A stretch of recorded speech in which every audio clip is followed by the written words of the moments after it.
Hello and welcome to Heroic Media. I'm Patrick Cordova. And I'm Michelle Bauman. Normally on this show, we explore news headlines that deal with a lot of foundational moral issues, and we cover a lot of news headlines. But on this episode, what we're going to do is respond to a bunch of viewer comments that we've received and just kind of have an open conversation about what we've received. So I guess let's start off with our first comment. And so this comment comes from Angela out of Ireland. And she says, "There's a lot of information that teenagers are finding on the internet that cannabis is okay to use. It would be great if you could explore this on your program and get the truth out there to the youth around the world who are fed all lies about the danger of taking this drug." So, Angela, thanks for your question. We appreciate you sending an email to us. So what are your initial thoughts and reactions to this? I think it's a really good question. So we're talking about marijuana. Cannabis is marijuana. Right. And when we approach this question, we have to start with Catholic teaching on it. And so this is what the Catechism says. Yes. The use of drugs inflicts very grave damage on human health and life. Their use, except on strictly therapeutic grounds, is a grave offense. Yes. So that's the lens that we have to examine this through. So. Yep. If it's a drug, is it being used therapeutically? So some people make the argument in favor of medical marijuana, and they say that there are some cases for people with certain conditions that this really is helping them. So there's a question, is that true? Is it not? Is it, you can't go out and take a very, very powerful drug for something that only requires something minor. Right. Has to be proportional. So the question of whether it's medically okay or not is one that's up for debate, and when is its use okay, when is there scandal? But there could be perhaps some justification for that in some circumstances. Yeah. But really what's happening now is that recreationally marijuana is spreading and it's becoming legal and it's becoming acceptable. So I think we should focus on that, and if we look at this question, except on the use of strictly therapeutic grounds, drug use is a grave offense. And so when we look at that, it's a different story. I think that we can say that that this is problematic, morally speaking. Yeah, absolutely. And I think that when I first read her response, that's what I thought about it too, right? Because there is potential circumstances where using marijuana for therapeutic or medicinal purposes is okay. But, getting into the minutiae of all that and isn't really the focus. The real problem is the recreational use of marijuana, just like you said. And also, I want to continue on that catechism that you referenced, which is 2291. It goes on to say, clandestine production of and trafficking in drugs are scandalous practices, so which we, of course, we assume that. They constitute direct cooperation in evil since they encourage people to practice to practices gravely contrary to the moral law. So that's the other part about it too, right? Because you don't want to be, just like we have these scenarios with like the cake bakers or wedding photographers, that they don't want to participate in something that's that they see as immoral. Same thing with this, right? If you're even if it's legalized, right, would be considered an unjust law if the focus of marijuana is to get high, which is why it was legalized in my opinion, right? If you are sell marijuana or anything like that, even if it's legal, if it's under an unjust law, you're helping somebody basically potentially get into a moral, commit a sin, right? Yep, exactly. So you have to also think about that side of it. But as far as just the recreational side of it, and I want to get first to Angela's question, right? Because she wanted to know explicitly if you could explore in your own program the truth about, the truth about this, basically, right? And she the dangers of taking this drug. And usually when people talk about the dangers of taking this drug, right, of taking marijuana, they want to know, okay, list the bad things that could happen, right? And so anybody could go on the internet and go search and look for studies and look for things. I mean, that's what you do when you need to find out information, right? And first of all, I know she mentioned also that people are just going, kids are going on the internet and searching. And of course, we have to remember everything on the internet is true. Just joking, but right? So you have to be careful where you're getting your information from. But I like to look for sources that are like scientific fact, some sort of scientific experiment or, things like that, things done in a laboratory under controlled environments and things like that. You have to be careful where you're getting the information from. But dangers, a lot of people know about them, right? You could get chronic bronchitis. There's even links to heart attacks. You could, especially in young people that are developing, if you smoke marijuana, it can affect your developmental process. There's similar levels of ammonia and carcinogens as compared to cigarettes. These marijuana plants have been, the hybrids that they come up with, the THC levels have gone way up, which is one of the active ingredients, the primary active ingredient in marijuana. And there's all kinds of different problems, right? the thing that we also have to focus on too, just besides these scientific physical effects, is the moral implications that this has, right? Because one of the things that marijuana can do to you is it removes your inhibitions, right? It lowers your inhibitions. You just don't care a lot of times what's going on. So that could lead you to get into a moral circumstance where you do something you definitely normally wouldn't do. Absolutely, right? yeah. A couple of these side effects, just reading them off, it's kind of scary. Increasingly, studies are showing that marijuana is associated with a deterioration of memory and learning ability, respiratory problems, anxiety and depression increase, loss of motivation. It's estimated that 1 in 10 people develops a psychological addiction. People claim that it's not addictive, and now they're finding maybe not physically addictive, but there is a psychological element to this addiction. And then also the gateway drug issue. People who smoke pot are 104 times more likely to try cocaine. Now, correlation doesn't imply causation, but there is something about this risk-taking behavior and seeking that high. Yeah. And I think it's also worth mentioning, why is it wrong to get high? Why does the church teach that? Well, we're made in the image and likeness of God. Yes. And so that means we have a mind and a will. We can think clearly and we can choose freely. We have the ability to reason. Yes. This is what sets us apart from the animals. So when we're getting high, we're seeking to intentionally destroy that, destroy the ability to think clearly and choose freely. We're destroying our ability to reason. We're bringing ourselves down to the level of the animals and destroying that thing that makes us in the image and likeness of God. And the Bible actually talks about prohibiting drunkenness when you're intentionally getting drunk. For that reason, you're destroying your ability to reason. And so that's the whole problem. We can apply those exact same principles that we learn from Scripture, from the Catechism of the Catholic Church. While it doesn't explicitly state in Scripture every single drug or everything, right?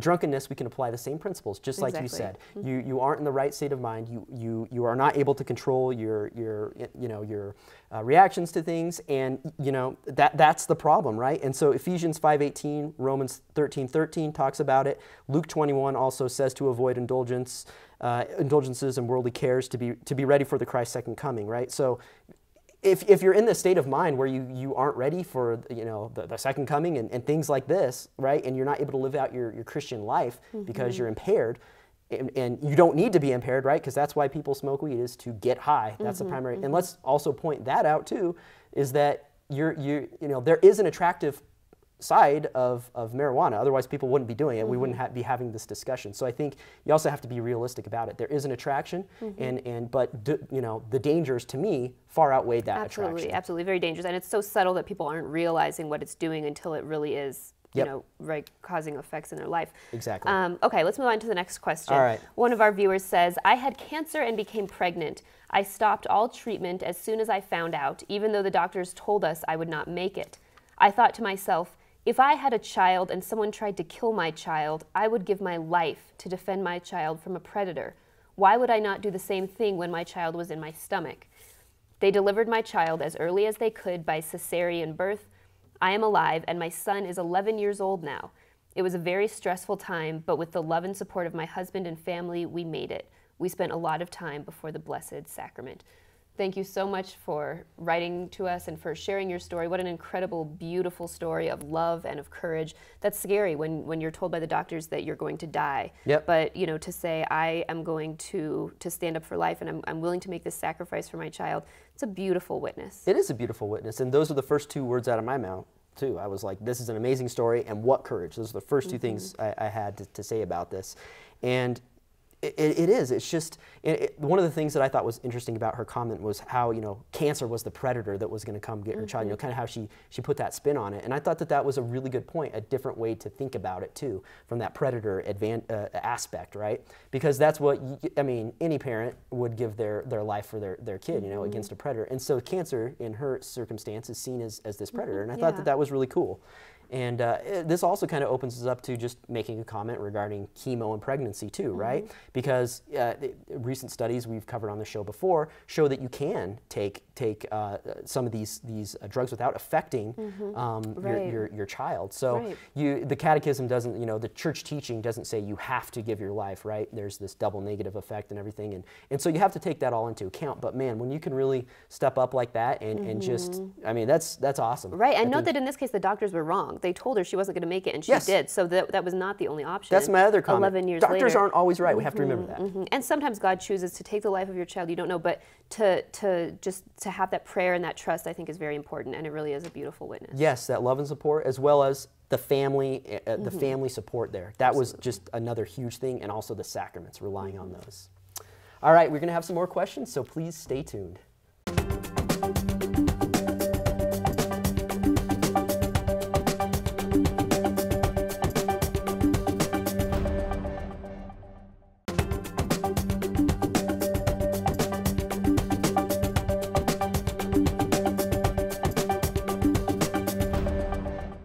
Welcome back to Heroic Media. We're doing a special episode today answering your questions sent in to us from previous episodes.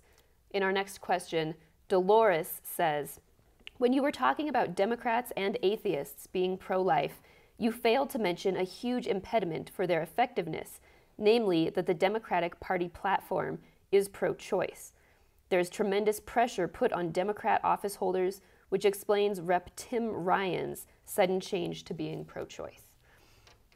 Well, I mean, it's true, Dolores. Thanks for sharing your comments. Yeah, the Democratic Party does widely support abortion, right? I remember at the last presidential election, I believe it was for Obama, it was like, you know, we don't want to have any prayer or something like that, right? Or don't mention God or something along those lines, right? And especially about, yes, we support abortion. And there was a lot of situations like that. And I think when I talk about anything political, especially on the show, I try to come off like not really touting one political party over another, although I certainly do affiliate with one more than another. But because there are people that are in every party that do support pro-life things. And I think it's important that we don't just discount people because they have a particular, they associate with a particular party. Yeah, and I think it's good to know that the Democratic Party platform, the official platform, is firmly pro-abortion. Yes. And that does put pressure on people.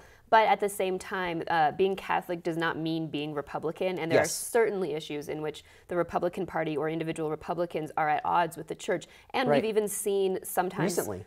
We've even seen Republicans who take sort of pro-life issues and sort of just take them for granted or hold them hostage, so to speak, to push other things through. And they sort of take, okay, I'll be pro-life and I'll get my sort of conservative evangelical voter base, and then I'm not going to actually do anything about it. So we have to be very careful about trying to assume that one political party equals being Catholic. Yes. And it's absolutely possible to be Democrat and to be pro-life, to speak out against the party. And I think actually there's a very profound effectiveness in that, rather than just saying, oh, I'm going to be Republican and just sort of go with the flow. It's easy to sort of, you know, to actually stand up. And Dan Lipinski is a great example of this. I mention him on here fairly often because I really, really admire him. He's a devout Catholic out of Illinois, and he stands up against his party on issues like abortion and same-sex marriage, and he sponsors legislation, and he actually is really a witness that Democrats and Republicans can agree on these issues. It's not about partisan politics, that some of these fundamentals like human life are so basic that we can stand up and we can agree on this. Yeah, and that's really what it's about, right? Is working together on these types of issues. We've done episodes before where, you know, various groups of people come together and make a statement on an issue, or and even groups of people that you wouldn't suspect would be coming together, like feminists maybe, talking about being pro-life and stuff like that. So I think it's important that we don't just put people in their little boxes and say you're never going to change and you're this way or you're that way. And you know, there's a lot of different reasons for that. One of them I could see being is that, you know, in order to change those people, right, you need to have some people in that party that are going to be with you, you know, stand with you on certain views like abortion. And so I think it's important that, you know, like I said, you know, we're not going, hey, this political party is the Catholic political party, or this one is the one that you should go for, right? You should always vote your conscience, and you should have a well-formed conscience, right? And so that of course means following the teaching of the church and applying that to who you vote for, right? Absolutely, yeah. And if the goal is to get the Democratic Party to change its stance, that's going to happen if you have people in the party standing up and challenging the platform and saying, no, you need to loosen this, you need to make room for pro-life Democrats and open this up a little bit. So that, you know, that's something that we can hope to see if people really will stand up for this. And even when you do get people in your party that you think are going to be pro-life, like recently there was, I don't remember what the exact story is, but you know, there was some pro-life legislation, and it was about to pass, and we just needed this one more Republican person who said that she was pro-life, and she voted down on it, right? So I think that that's a lot of frustration from Republicans and Democrats alike, right?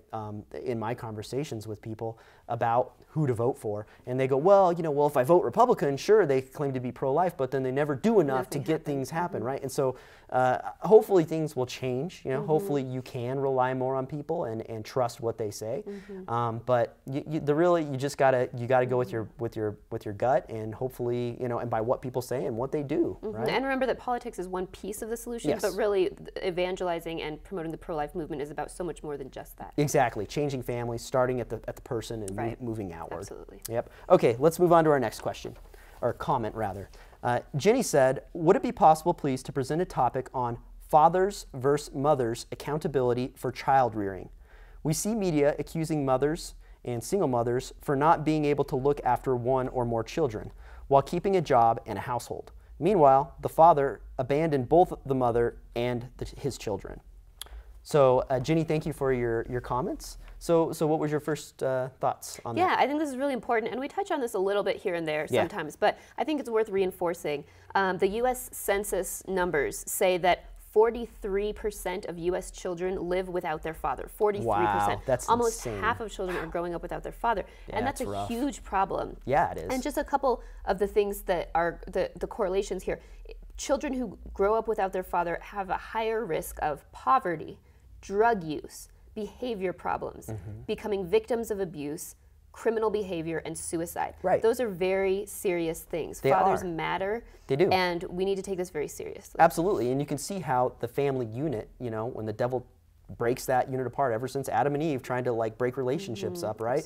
And you can see how that affects everything else. Everything else falls apart, right?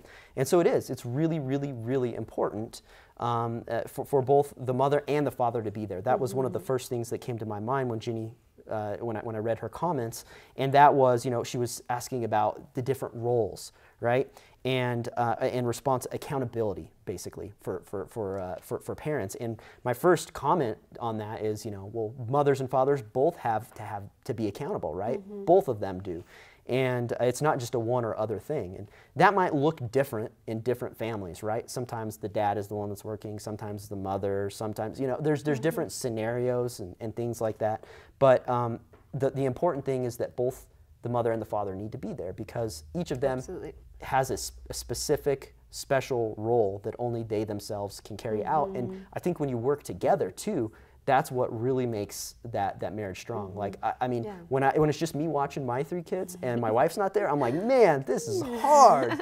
But then when my wife's there, I feel like we can tackle anything, So I think it's really important. And we have friends, that are single mothers, and it's just, I don't know how they do it. It's so incredibly hard. They have to have, support from their family and stuff. Right. It's tough. I think the first step is valuing those unique and complementary roles. Yes. Because we live in a society that not only says, okay, not only where many fathers are absent, but also a society that says mothers and fathers are interchangeable because men and women are interchangeable. It doesn't really matter. Fathers don't matter. Mothers don't matter. Nobody really matters. They're just people. And so if we can say, actually, fathers matter, mothers matter, and men and women are unique and complementary, and they work together, that's, acknowledging that fathers do have a role is the first step in trying to fix this as a society, as a culture. Absolutely. Both important, but definitely starting on the father side and moving onward, I think is definitely helpful. We'll get to some more comments after the break.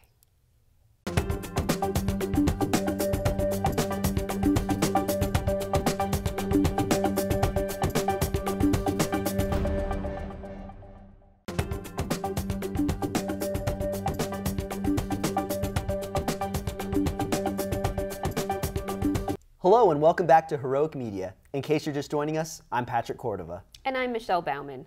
Normally at the end of every episode, we ask our viewers to send in their comments and questions. Today, we're taking a look through our mailbag and answering some of those comments and questions. Yeah, so for these last 2 questions, let's move on. We're going to start with Jacob. And here's his question, or comment. I researched the Natural Cycles app, which you mentioned on your show on EWTN. I found that in the developer's description of the app, they promote the use of condoms. Just thought you would like to know that this app is not truly Catholic. Maybe a correction on your next show would be due. So thank you, Jacob. We appreciate your comments. Yeah, and so to clarify, not all of the initiatives and the groups that we cover here are Catholic. Right. What we're doing is trying to identify different news headlines, different things that are going on in the culture, both for good and for bad. And so, you know, in that episode, we did talk about the church's teaching on contraception. Condoms, of course, the church is not okay with. But the reason that we really wanted to focus on this particular app, which is not a Catholic app, so it's not fully in alignment with church teaching, but this particular app is getting some things right. And so the Natural Cycles app is helping women to chart their fertility using the same methods that we would use in natural family planning. Yes. And it's suggesting that, okay, when you're at your fertile peak or the fertile time for a woman, then you can choose either use a different form of contraception like a condom, or you can abstain. So the church, of course, says, no, you cannot use a condom. You need to abstain during those times because any form of artificial contraception is degrading to the sexual act and to the dignity of the human person. Yep. But really, we just wanted to highlight, look at how much is going right here. They don't quite have the fullness of truth. Right. But it's really impressive that a non-Catholic or a secular group would be getting some of it right, getting that much of it right. It's very interesting. Yeah, and generally speaking, like if there is like a Catholic app or a Catholic product or something like that, we'll say, here, this is this wonderful, great Catholic app, right? And you're right, we do cover like a whole smorgasbord of different news topics from different viewpoints and things like that, just so that we can kind of discuss them and kind of look at all the different angles. And like you said, some people or some products and things like this app might not have, the makers of it or the verbiage on their website or something might not be in full alignment with the Catholic teaching, but the basic premise behind it is really good, especially in a society where, you know, so many people so many women are on birth control and other harmful contraceptives that could cause issues.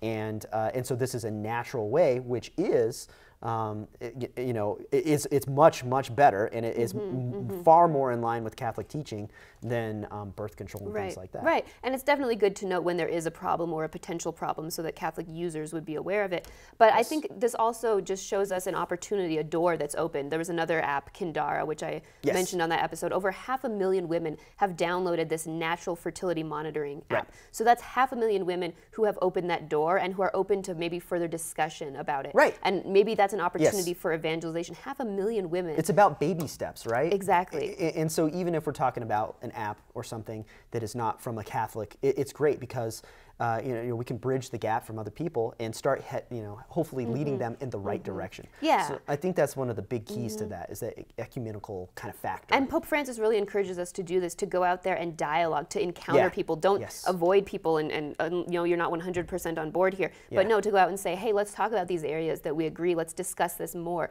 That's how you eventually reach someone's heart. Yeah, we don't want to be too Pharisaic about the things that we believe and say, well, we're not going to associate with you because X, Y, Z, right? So we have to reach out to all people, and this is one of the ways that we can do that, and you know, sharing information like this and kind of help bridge the gap and push people hopefully in the right direction. Right. Absolutely. Yeah. All right. Let's go on to our final comment for today. This comes from Mark. My daughter's best friend died in our swimming pool in 2011. Brianna had been complaining about her leg and head hurting for about 1.5 weeks. When she climbed in our pool, she went limp about 5 minutes after getting in the water. The paramedics got there in about 4 minutes. When the paramedics got there, Brianna was already gone. The emergency room doctors believe that she suffered her untimely demise due to a blood clot. One of the side effects of birth control pills is blood clots. Brianna was just 17 years old. Please protect your daughters from this by becoming educated and finding doctors that have the same moral beliefs that you do. Thank you, Mark, for writing in. What a sad story. This is so tragic and so heartbreaking.